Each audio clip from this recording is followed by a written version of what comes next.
السلام علیکم۔ اسلامی ادوار چینل پہ آپ کو خوش آمدید ہے۔ آج میں آپ کے لیے شمشیر بے نیام کی 14ویں ایپیسوڈ لے کے آیا ہوں، تو چلیے آئیے شروع کرتے ہیں۔ قریش نے یہ معلوم کرنے کے لیے کہ مدینہ کے لوگوں کو قریش کے لشکر کی آمد کی اطلاع ملی ہے یا نہیں، 2 جاسوس تاجروں کی بیس میں مدینہ بھیجے۔ ابو سفیان اور اس کے تمام نائب سالاروں کی خواہش اور کوشش یہ تھی کہ مدینے والوں پر بے خبری میں حملہ کیا جائے، لیکن دوسرے ہی دن قریش کا ایک جاسوس جو یہودی تھا مدینہ سے آیا۔ اس نے ابو سفیان کو بتایا کہ مسلمانوں کو حملہ آور لشکر کی آمد کی اطلاع مل چکی ہے۔ مسلمانوں میں خوف و ہراس پھیل گیا تھا۔ اس یہودی جاسوس نے بتایا سارے شہر پر خوف طاری ہو گیا تھا، لیکن محمد صلی اللہ علیہ وآلہ وسلم اور اس کے قریبی حلقے کے آدمیوں کی للکار پر مسلمانوں کے دل مضبوط ہو گئے۔ گلی کوچوں میں ایسے اعلان ہونے لگے جن سے تمام شہر کا جذبہ اور حوصلہ اود کر آیا اور مسلمان لڑائی کے لیے ایک جگہ اکٹھے ہونے لگے۔ میرے خیال میں ان کی تعداد 3000 سے زیادہ نہیں ہوگی۔ مورخ لکھتے ہیں کہ مسلمانوں کی تعداد 3000 سے زیادہ نہ تھی۔ انہیں اطلاع مل چکی تھی کہ مدینہ پر حملے کے لیے جو لشکر آیا ہے اس کی تعداد 10,000 ہے، جس میں سینکڑوں گھوڑ سوار اور شتر سوار بھی ہیں۔ اس وقت تک عرب کی سرزمین نے کسی لڑائی میں اتنا لشکر نہیں دیکھا تھا۔ تعداد کو دیکھا جاتا اور فن حرب و ضرب کے پیمانے سے دونوں اطراف کی فوجوں کو ناپا تولا جاتا تو مسلمانوں کو لڑے بغیر ہتھیار ڈال دینے چاہیے تھے، یا وہ رات کی تاریکی میں مدینہ سے نکل جاتے اور کسی اور بستی کو اپنا ٹھکانہ بناتے۔ کوئی سوچ بھی نہ سکتا تھا کہ 3000 مسلمان 10,000 کے لشکر کا مقابلہ ذرا سی دیر کے لیے بھی کر سکیں گے۔ 10,000 لشکر نہایت آسانی سے مدینہ کی اینٹ سے اینٹ بجا سکتا تھا، لیکن یہ حق اور باطل کی ٹکر تھی۔ یہ اللہ کے آگے سجدے کرنے والوں اور بت پرستوں کا تصادم تھا۔ خدا کو حق کا ساتھ دینا تھا۔ خدا کو اپنے اس عظیم پیغام کی لاج رکھنی تھی جو اس کی ذات باری نے غار حرا میں عرب کے سپوت صلی اللہ علیہ وآلہ وسلم کو دیا تھا اور اسے ریاست عطا کی تھی۔ خدا ان کا ساتھ دیتا ہے جن کے دلوں میں حق اور صدق ہوتا ہے۔ یہ نبی کریم صلی اللہ علیہ وآلہ وسلم کی للکار تھی جو مدینے کے گلی کوچوں میں سنائی دے رہی تھی۔ لیکن اے اللہ کی عبادت کرنے والو، خدا تمہارا ساتھ اسی صورت میں دے گا جب تم دلوں سے خوف و ہراس نکال کر ایک دوسرے کا ساتھ دو گے اور اپنی جانیں اللہ کی راہ میں قربان کر دینے کا عزم کرو گے۔ جو ہمارے اللہ کو نہیں مانتا اور جو ہمارے دین کو نہیں مانتا وہ ہمارا دشمن ہے اور اس کا قتل ہم پر فرض ہے۔ یاد رکھو، قتل کرنے کے لیے قتل ہونا بھی پڑتا ہے۔ ایمان سے بڑھ کر اور کوئی طاقت نہیں جو تمہیں دشمن سے بچا سکے۔ تمہیں دفاع مدینہ کا نہیں اپنے عقیدے کا کرنا ہے۔ اگر اس عزم سے آگے بڑھو گے تو 10,000 پر غالب آ جاؤ گے۔ خدا سوئے ہوئے یا خوف زدہ انسان کو معجزے نہیں دکھایا کرتا۔ اپنے عقیدے اور اپنی بستی کے دفاع کا معجزہ تمہیں خود دکھانا ہے۔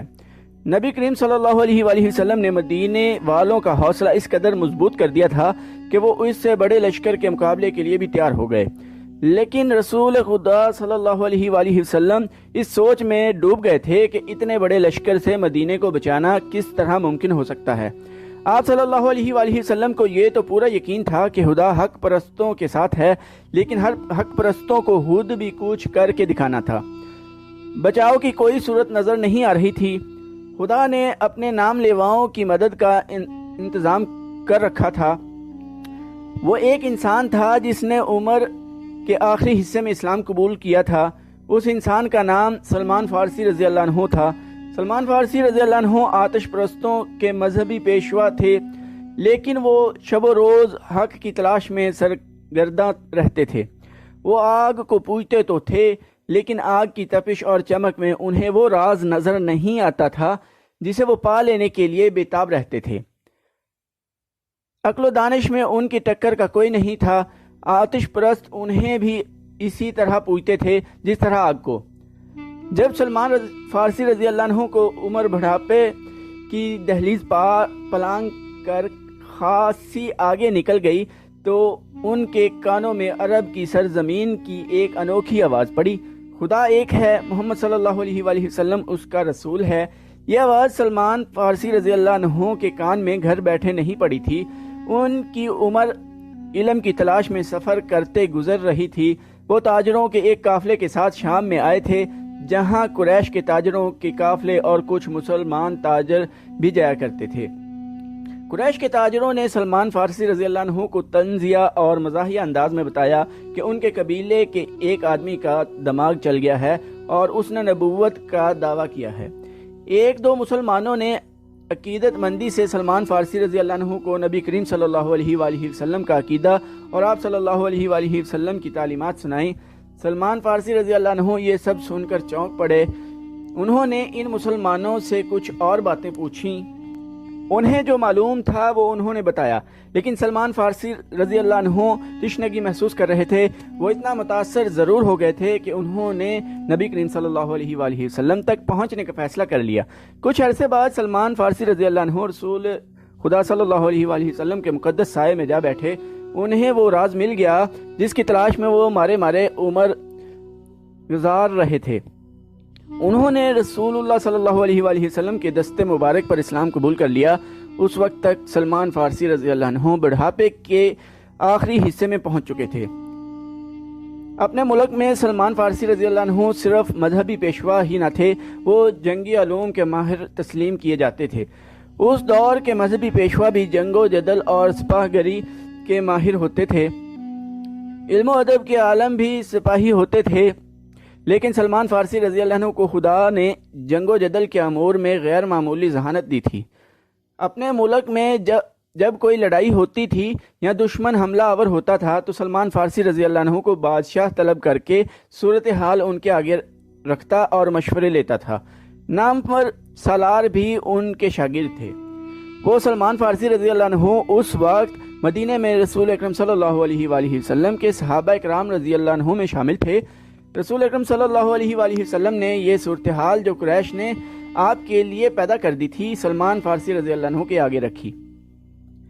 خندق کھودو جو سارے شہر کو گھیرے میں لے لے، سلمان فارسی رضی اللہ عنہ نے کہا۔ رسول کریم صلی اللہ علیہ وآلہ وسلم اور وہاں بیٹھے ہوئے تمام صحابہ کرام رضی اللہ عنہ اور سالار ایک دوسرے کے منہ کی طرف دیکھنے لگے کہ سلمان فارسی رضی اللہ عنہ نے کیا کہہ دیا ہے۔ عرب خندق سے واقف نہیں تھے۔ فارس میں جنگوں میں خندق کا رواج تھا۔ سب کو حیران دیکھ کر سلمان فارسی رضی اللہ عنہ نے بتایا کہ خندق کیا ہوتی ہے اور اس سے دفاعی کام کس طرح لیا جاتا ہے۔ رسول کریم صلی اللہ علیہ وآلہ وسلم نے جو خود تاریخ کے نامور سالار تھے، خندق کی ضرورت اور افادیت کو سمجھ لیا، لیکن آپ صلی اللہ علیہ وآلہ وسلم کے دیگر ان کے لیے اتنے بڑے شہر کے ارد گرد اتنی چوڑی اور اتنی بڑی خندق کھودنا قابل فہم نہیں تھا، لیکن انہیں رسول خدا صلی اللہ علیہ وآلہ وسلم کا حکم ماننا تھا۔ خندق کی لمبائی، چوڑائی اور گہرائی کا حساب کر لیا گیا۔ رسول خدا صلی اللہ علیہ وآلہ وسلم نے خندق کھودنے والوں کی تعداد کا حساب کیا۔ آپ صلی اللہ علیہ وآلہ وسلم نے کھدائی کا کام اس تعداد پر تقسیم کیا تو 110 آدمیوں کے حصے میں 40 ہاتھ کھدائی آئی۔ رسول خدا صلی اللہ علیہ وآلہ وسلم نے دیکھا کہ لوگ خندق کو ابھی تک نہیں سمجھے اور وہ کھدائی سے ہچکچا رہے ہیں، تو آپ صلی اللہ علیہ وآلہ وسلم نے کدال اٹھائی اور کھدائی شروع کر دی۔ یہ دیکھتے ہی مسلمان کدالیں اور بیلچے لے کر نعرے لگاتے ہوئے زمین کا سینہ چیرنے لگے۔ ادھر سے اس وقت کے ایک شاعر حسان بن ثابت رضی اللہ عنہ آ گئے۔ حسان رضی اللہ عنہ مشہور نعت گو تھے جنہیں رسول اکرم صلی اللہ علیہ وآلہ وسلم اکثر اپنے ساتھ رکھا کرتے تھے۔ اس موقع پر جب مسلمان خندق کھود رہے تھے، حسان رضی اللہ عنہ نے ایسے اشعار ترنم سے سنانے شروع کر دیے کہ خندق کھودنے والوں پر وجد اور جنون کی کیفیت طاری ہو گئی۔ خندق کی لمبائی چند گز نہیں تھی، اسے میلوں دور تک جانا تھا۔ شیخین کی پہاڑی سے لے کر جبل بنی عبید تک یہ خندق کھودنی تھی۔ زمین نرم بھی تھی اور سنگلاخ بھی تھی اور یہ نہایت تیزی سے مکمل کرنی تھی کیونکہ دشمن پر سر پر آن بیٹھا تھا۔ قریش کا لشکر اس عجیب و غریب طریقہ دفاع سے بے خبر احد کی پہاڑی کی دوسری طرف خیمہ زن تھا۔ اس کے پیچھے یہودیوں کا ہاتھ تھا۔ چلتے چلتے خالد کو اپنی آواز سنائی دینے لگی۔ اہل قریش تو ٹھنڈے پڑ گئے تھے، ان پر مسلمانوں کی دھاک بیٹھ گئی تھی۔ گھوڑا اپنی مرضی کی چال چلا جا رہا تھا۔ مدینہ ابھی دور تھا۔ خالد کو جھیپ سی محسوس ہوئی۔ اس کے قبیلہ قریش نے اسے شرمسار کر دیا تھا۔ اسے یہ بات اچھی نہیں لگی تھی کہ یہودیوں کے اکسانے پر اس کے قبیلے کے سردار اور سالار ابو سفیان نے مدینے پر حملے کا فیصلہ کیا تھا، لیکن وہ خوش تھا کہ حملے کا فیصلہ تو ہوا۔ اتنا بڑا لشکر جو سرزمین عرب پر پہلی بار کسی جنگ میں دیکھا گیا تھا، یہودیوں نے ہی جمع کیا تھا، لیکن خالد اس پر بھی مطمئن تھا کہ کسی نے ہی یہ کام کیا ہو، لشکر تو جمع ہو گیا تھا۔ وہ اس روز بہت خوش تھا کہ اتنے بڑے لشکر کو دیکھ کر ہی مسلمان مدینہ سے بھاگ جائیں گے۔ اگر مقابلے پر جم بھی گئے تو گھڑی دو گھڑی میں ان کا صفایا ہو جائے گا۔ وہ اس وقت تو بہت ہی خوش تھا جب احد کی پہاڑی کی دوسری طرف یہ سارا لشکر خیمہ زن تھا۔ جس صبح حملہ کرنا تھا اس رات اس پر ایسی ہیجانی کیفیت طاری تھی کہ وہ اچھی طرح سو بھی نہ سکا۔ اسے ہر طرف مسلمانوں کی لاشیں بکھری ہوئی نظر آ رہی تھیں۔ دوسری صبح جب قریش اور دوسرے اتحادی قبائل کا لشکر جس کی تعداد 10,000 تھی خیمہ گاہ سے نکل کر مدینہ پر حملے کے لیے شہر کے قریب پہنچا تو اچانک رک گیا۔ شہر کے سامنے بڑی گہری خندق کھودی ہوئی تھی۔ ابو سفیان جو لشکر کے قلب میں تھا، لشکر کو رکا ہوا دیکھ کر گھوڑا سرپٹ دوڑتا آگے آیا۔ قریش کے جنگجو رک کیوں گئے ہیں؟ ابو سفیان چلاتا جا رہا تھا۔ طوفان کی طرح بڑھو اور محمد صلی اللہ علیہ وآلہ وسلم کے مسلمانوں کو کچل ڈالو، شہر کی اینٹ سے اینٹ بجا دو۔ ابو سفیان کا گھوڑا جب آگے گیا تو اس نے گھوڑے کی لگام کھینچ لی اور اس کا گھوڑا اسی طرح رک گیا جس طرح اس کے لشکر کے تمام سوار رکے کھڑے تھے۔ اس کے سامنے خندق تھی، اس پر خاموشی طاری ہو گئی۔ خدا کی قسم، یہ ایک نئی چیز ہے جو میری آنکھیں دیکھ رہی ہیں، ابو سفیان نے غصیلی آواز میں کہا۔ عرب کے جنگجو کھلے میدان میں لڑا کرتے ہیں۔ خالد بن ولید کو بلاؤ، اکرمہ اور صفوان کو بھی بلاؤ۔ ابو سفیان خندق کے کنارے کنارے گھوڑا دوڑاتا لے گیا۔ اسے کہیں بھی ایسی جگہ نظر نہیں آ رہی تھی جہاں سے اس کا لشکر خندق عبور کر سکتا۔ یہ خندق شیخین کی پہاڑی سے لے کر جبل بنی عبید کے اوپر سے پیچھے تک چلی گئی تھی۔ مدینہ کے مشرق میں شیخین اور لاوا کی پہاڑیاں تھیں۔ یہ مدینہ کا قدرتی دفاع تھا۔ ابو سفیان دور تک چلا گیا۔ اس نے دیکھا کہ خندق کے پار مسلمان اس انداز سے گھوم پھر رہے ہیں جیسے پہرا دے رہے ہوں۔ اس نے گھوڑا پیچھے موڑا اور اپنے لشکر کی طرف چل پڑا۔ 3 گھوڑے اس کی طرف سرپٹ دوڑے آ رہے تھے جو اس کے قریب آ کر رک گئے۔ وہ خالد، اکرمہ اور صفوان کے گھوڑے تھے۔ کیا تم دیکھ نہیں رہے کہ مسلمان کتنے بزدل ہیں؟ ابو سفیان نے ان تینوں سے کہا۔ کیا تم کبھی اپنے راستے میں رکاوٹ کھڑی کر کے یا رکاوٹ کھود کر اپنے دشمن سے لڑے ہو؟ خالد پر خاموشی طاری ہو گئی تھی۔ آج مدینہ کی طرف جاتے ہوئے اسے یاد آ رہا تھا کہ وہ اس خیال سے چپ نہیں ہو گیا تھا کہ ابو سفیان نے مسلمانوں کو بزدل جو کہا تھا وہ ٹھیک کہا تھا، بلکہ خاموش رہ کر وہ اس سوچ میں کھو گیا تھا کہ یہ خندق بزدلی کی نہیں، دانش مندی کی علامت تھی۔ جس کسی نے شہر کے دفاع کے لیے یہ طریقہ سوچا تھا وہ کوئی معمولی عقل والا انسان نہیں تھا۔ اس سے پہلے بھی اس نے محسوس کیا تھا کہ مسلمان لڑنے میں اپنے جسم کی طاقت پر ہی بھروسہ نہیں کرتے، وہ عقل سے بھی کام لیتے تھے۔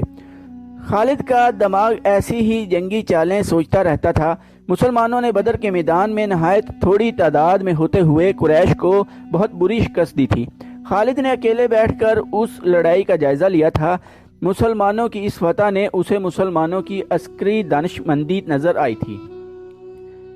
احد کی جنگ میں مسلمانوں کی شکست یقینی تھی، لیکن وہ جنگ فتح اور شکست کے فیصلے کے بغیر ختم ہو گئی تھی۔ اس میں بھی مسلمانوں کی عقل نے کام کیا تھا۔